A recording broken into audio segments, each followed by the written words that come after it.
journalisé offert par le FPI, Fonds des promotions de l'industrie, votre partenaire privilégié pour la réussite de vos projets.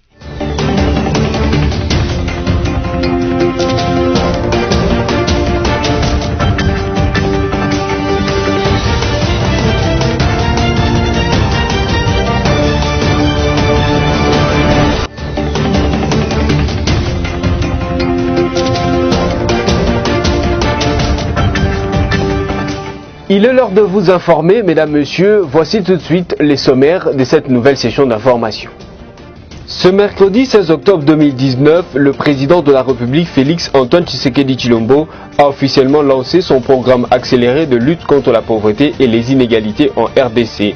La cérémonie officielle s'est déroulée au site touristique Africa Park Aventure, ex-Lac Mavale, dans la commune de Mongafula, Kinshasa.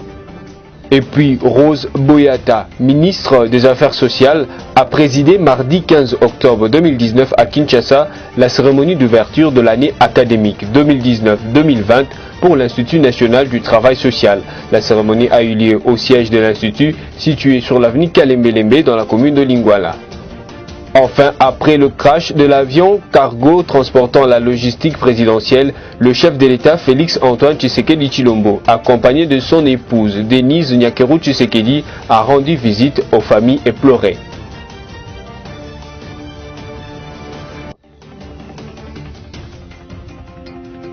Comme vous l'avez suivi en luminaire, le chef de l'État Félix Antoine Tshisekedi Tshilombo a officiellement lancé ce mercredi 16 octobre 2019 à Kinshasa son programme accéléré de lutte contre la pauvreté et les inégalités en République démocratique du Congo. La cérémonie officielle s'est déroulée au site touristique Africa Park Aventure, ex-Lac Mavale. Nous sommes dans la commune de Mongafula. Suivez.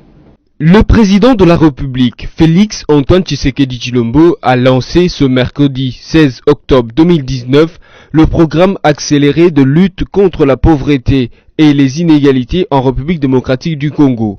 Ce, dans une cérémonie officielle organisée au site Africa Park Aventure, ex-Lac Mavale, dans la commune de Mongafula à Kinshasa. Dans son mot des circonstances, précédé de celui du gouverneur de la ville de Kinshasa, Gentini Ngobila, le chef de l'État a insisté sur sa volonté de transformer le potentiel agricole congolais avec ses 80 millions d'hectares de terres arables et de 40 millions irrigables pour permettre à la population congolaise d'être génitrice de son propre développement. Certains de nos compatriotes ont acquis leur richesse au fruit de leurs efforts, tandis que d'autres par des voies illégales. Ma vision n'est pas celle de pérenniser la pauvreté, mais bien au contraire, celle de l'éclosion de milliers d'entrepreneurs congolais, créateurs d'emplois et de richesses. Mesdames et messieurs, distingués invités, nos populations n'ont rien à faire des réunions interminables, tables rondes, sommets ou forums qui traitent des questions du développement et de lutte contre la pauvreté dans le monde, non assorties de solutions idoines. Elles attendent des actions concrètes qui transforment leur vécu quotidien et restaurent leur dignité. C'est à cela que ce programme doit s'atteler. Ce programme présidentiel accéléré de lutte contre la pauvreté et les inégalités doit être compris comme l'une des initiatives phares du programme de gouvernement pour le quinquennat. Il s'agit d'un programme présidentiel ambitieux qui se mettra en œuvre à travers différents canaux, dont le Fonds social de la République. Il n'a pas vocation à se substituer aux différents programmes et projets existants. Il vise simplement à réduire les inégalités et à permettre l'accélération là où les programmes traditionnels apportent des résultats plus lents. Je voudrais m'assurer que le gouvernement qui gère au quotidien la vie de nos populations partage cette vision pour soulager et sortir nos populations de cette misère devenue chronique. Je lance officiellement le programme présidentiel accéléré de lutte contre la pauvreté et les inégalités. Je vous remercie et que Dieu bénisse la République démocratique du Congo. Le chef de l'État a émis le vœu de se retrouver avec toutes les personnes présentes l'année prochaine lors de la journée de lutte contre la pauvreté pour évaluer l'évolution de ce projet. Après son discours, le premier des Congolais, accompagné de la première dame Denise Nyakeru Tshisekedi, ont été invités à la visite des différents stands placés dans ce site touristique de la capitale. Notez que cette cérémonie a connu la présence de plusieurs personnalités, dont la présidente de l'Assemblée nationale, Janine Mabunda Lioko, le président du Sénat, Alexis Tambo Mwamba, et le Premier ministre, Sylvestre Ilunga Ilunkamba. Parlons toujours du président de la République, Félix-Antoine Tshisekedi Tshilombo, qui a lancé les travaux de construction du centre culturel et artistique pour l'Afrique centrale, ainsi que le bâtiment de l'Institut national des arts INA, après avoir été visité la veille par le Premier ministre Sylvestre Ilunga Ilunkamba. C'est donc le mardi que le numéro 1 de Congolais a placé la première pierre de construction. Liévin Luzolo pour les détails. Devant les membres du gouvernement et plusieurs autorités haut placées, le chef de l'État a posé la première pierre du centre culturel de Kinshasa, qui sera le plus grand centre culturel en Afrique centrale. Confié à une entreprise chinoise, les travaux prendront 2 ans pour un montant de 100 millions de dollars américains. Le Premier ministre Sylvestre Ilunga Ilunkamba a visité lundi ce site en compagnie du ministre d'État, ministre de la Coopération internationale, intégration régionale et francophonie Pépin Guillaume Manjolo et du ministre d'État, ministre de l'Urbanisme et Habitat Pius Mwabilumbayo. Les travaux de ces ouvrages avaient été suspendus par le nouveau ministre d'État, ministre de l'Urbanisme et Habitat à titre conservatoire. À l'occasion de cette visite, le ministre d'État, ministre de l'Urbanisme et Habitat, Pius Mwabilumbayo Mukala, avait fait savoir à la presse que 2 arrêtés avaient été signés en faveur du centre culturel et artistique pour l'Afrique centrale, dont l'un porte sur les reports de l'arrêté du 14 octobre 2016 et l'autre portant des affectations d'une portion des terres en faveur de la coopération entre la République démocratique du Congo et la République populaire de la Chine.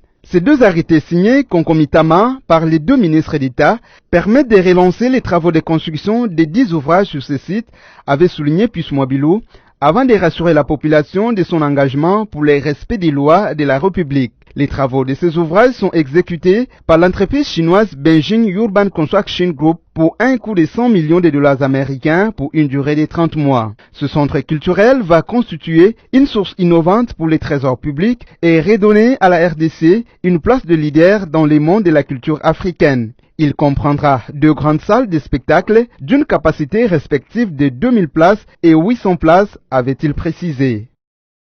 Tout à fait autre chose. Au lendemain du crash de l'Antonov 72, le président de la République Félix-Antoine Tshisekedi Tshilombo, accompagné de son épouse Denise Nyakeru Tshisekedi, a rendu visite aux familles éplorées. Placide Kieselo nous en parle dans cet élément. Le chef de l'État, Félix-Antoine Tshisekedi Tshilombo, s'est rendu personnellement au chevet des familles des victimes du crash de l'Antonov 72, survenu le jeudi 10 octobre 2019.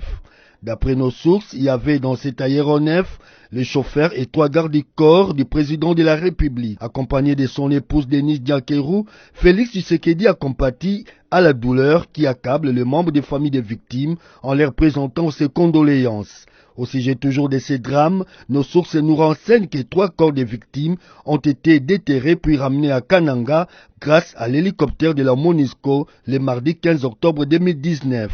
Arrivé dans la soirée du 15 octobre à Kananga, le ministre de la Défense, Aimé Ngoï Mukena, a visité ce mercredi 16 octobre 2019 les lieux où s'est écrasé l'avion. En attendant le bilan officiel, plusieurs sources font état de plus de 9 morts. Dossier à suivre. Parlons toujours du crash de l'Antonov transportant la logistique présidentielle. Contrairement à ce qui a été annoncé dans les médias, la MONUSCO ne participe pas aux enquêtes qui en découlent. C'est donc Florence Marshall, porte-parole de la mission onusienne, qui l'a déclaré au cours de la conférence de presse de ce mercredi 16 octobre 2019. Liévin Luzolo y a été pour le compte de BSC-TV.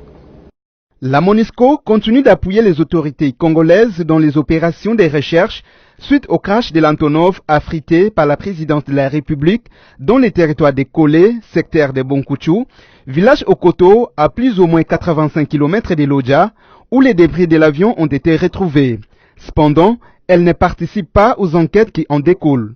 Il était normal que la MONUSCO mette ses ressources à la disposition des autorités congolaises. Il s'agit d'une assistance uniquement dans le cadre des opérations de secours. Nous ne participons à aucune mission d'observation, d'évaluation ou à aucune enquête. Nos moyens ont été mis à la disposition des autorités congolaises dans un premier temps pour permettre de localiser le site, puis se rendre sur le lieu et récupérer les corps, a déclaré Florence Marshall, porte-parole de la MONUSCO au cours d'une conférence de presse organisée à Kinshasa ce mercredi. Gilbert Kankonde Malamba, vice-premier ministre, ministre de l'Intérieur, de la Sécurité et des Affaires coutumières, a annoncé ce mercredi que les enquêtes ont été lancées de ce mardi 15 octobre en vue de d'élucider les circonstances de l'accident. Les 3 corps qui ont pu être récupérés hier et qui ont été conduits à Kananga et aujourd'hui encore, nous avons des rotations pour permettre à des délégations au plus haut niveau de se rendre sur place. Notre mission s'arrête là. C'est vraiment mettre nos hélicoptères, nos avions et nos moyens sur place à la disposition des autorités congolaises qui, elles, ont la maîtrise des opérations et de l'enquête, a ajouté la porte-parole de la mission onusienne. Par ailleurs, une force régionale avec l'appui de la MONUSCO sera mise en place dans les tout prochains jours à l'est de la RDC pour combattre les forces négatives qui y pullulent, a confirmé Florence Marshall. Terminons ce journal par cette information.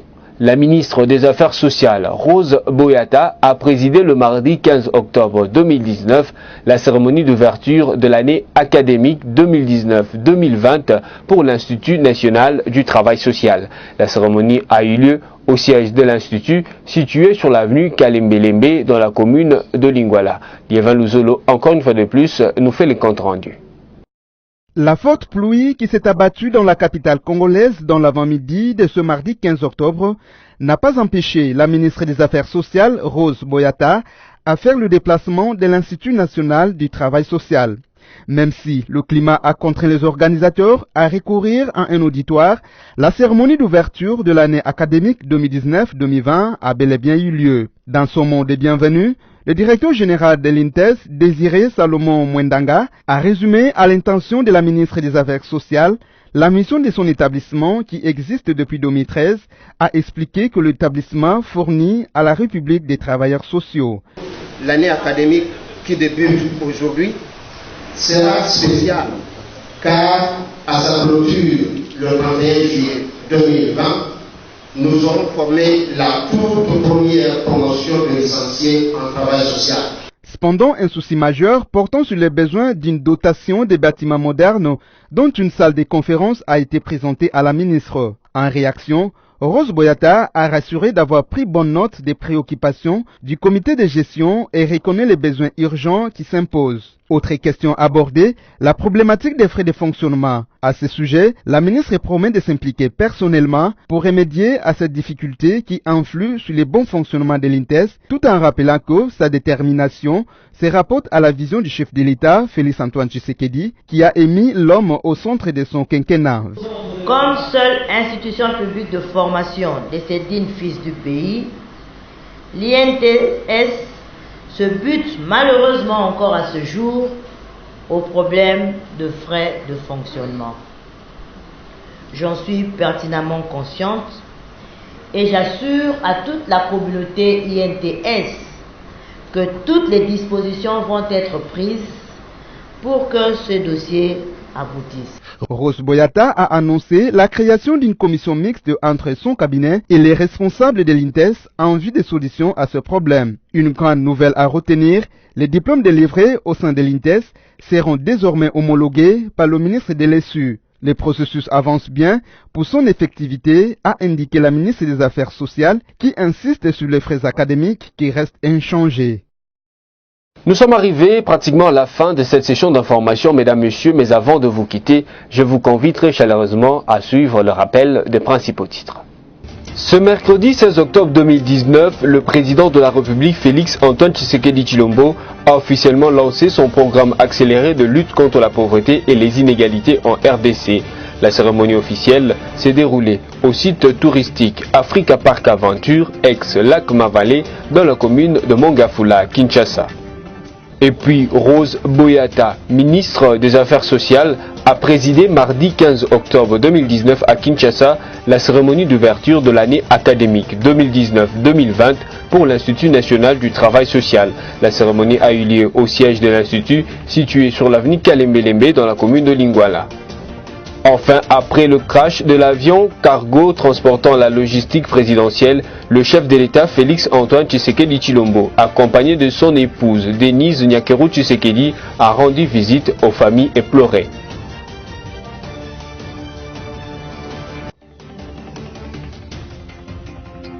C'est par ici que nous bouclons complètement la boucle. Merci à vous de nous avoir suivis. Restez fidèles au programme de BSC TV car les actualités sont en continu. Merci et au revoir.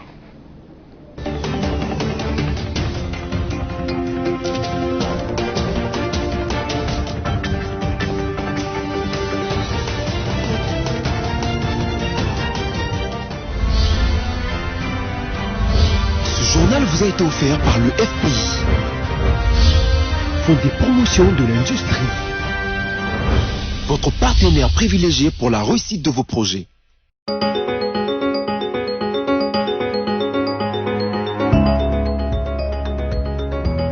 Mesdames, Messieurs, bienvenue à la revue de presse des médias en ligne de ce mercredi 16 octobre 2019 sur BSC Télévision. Le FPI dénonce des nouvelles imputations dommageables, publie le site internet Congo Virtuel. Il circule depuis quelques jours une correspondance émanant d'un soi-disant mouvement citoyen de lutte contre la corruption qui serait adressé au procureur général près la Cour de cassation avec pour objet ouverture d'un dossier judiciaire à charge du directeur général du FPI. Il s'y est constaté qu'ayant échoué de convaincre les autorités politico-administratives et la population dans leur dernière livraison de mensonges dans les réseaux sociaux, le même nostalgique, jaloux des résultats encourageants de l'actuel comité de gestion du FPI instrumentalise aujourd'hui un groupe d'individus qui s'évertuent à ternir l'image de marque du FPI et celle du DG en vue de l'exposer au mépris des autorités et de la population. Si cette correspondance était réellement adressée au procureur général, comment expliquer qu'elle porte des accusés de réception de plusieurs administrations telles que la présidence de la République, la primature, l'Assemblée nationale, le ministère du portefeuille? L'on comprend aisément que l'intention de nuire est manifeste en ces moments particuliers où les gouvernements comptent avec le FPI pour la réalisation de plusieurs projets. Le détournement de fortes sommes d'argent qui n'existent que dans leur imagination, jusqu'à dire que 250 millions de dollars auraient disparu en 35 mois de gestion de l'actuel comité de gestion. Pour ceux qui pourraient être tentés de consommer ce poison émotionnel, il importe d'indiquer que 250 millions de dollars, c'est quasiment des ans de recettes du FPI. Un détournement d'une telle envergure signifierait que le FPI ne paye ni salaire, ni fournisseurs, ni prestataires, ni promoteurs. C'est absolument ridicule quand on sait que les rémunérations du personnel du FPI ont été substantiellement augmentées et que les projets sont financés avec régularité. Et comment cela pourrait-il passer inaperçu?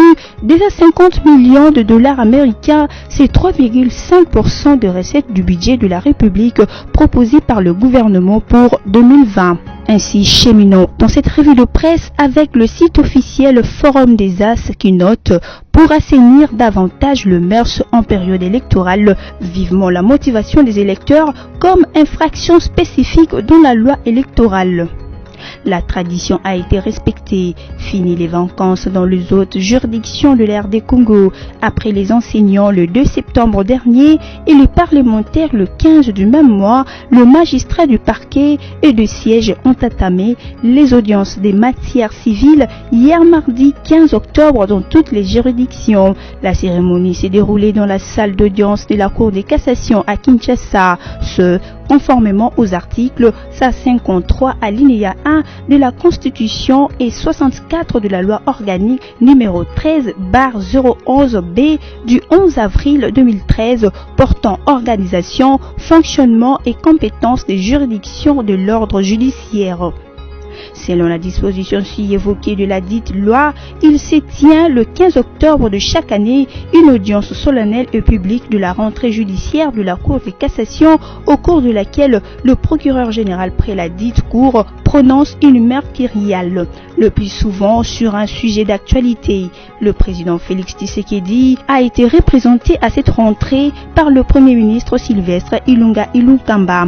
3 interventions ont été au menu. Tous ont tourné autour de l'éthique, la bonne gouvernance et la lutte contre la corruption, principal pilier de la vision de l'actuel chef de l'État. Ainsi, pour achever cette revue de presse, le site actualité.cd écrit « Ebola en RDC, MSF soutient l'introduction du 2e vaccin ». Médecins sans frontières France s'est dit favorable à l'introduction du 2e vaccin pour accélérer la lutte contre la maladie à virus Ebola dans les provinces de l'Est de la République démocratique du Congo où l'épidémie a fait plus de 2100 victimes en 4 mois. Son chef de mission chargé des urgences l'a déclaré mardi 15 octobre au cours d'une conférence de presse. La section française MSF note que le nouveau vaccin a plus d'immunité que le Merck et protège aussi contre d'autres fièvres hémorragiques à part Ebola. L'équipe en charge de la riposte contre la maladie à virus Ebola a annoncé que l'administration du 2e vaccin préventif serait effectif dès début novembre dans la ville de Goma. Au Nord Kivu, où le dernier cas a été rapporté en juillet dernier. L'arrivée d'un nouveau vaccin est prévue pour ce vendredi 18 octobre. 2 quartiers sont ciblés, notamment Manjengo et Kayembe à Goma. Voilà, c'est tout pour la revue de presse de ce mercredi 16 octobre. Merci pour votre fidélité et bonne suite de programmes sur nos antennes.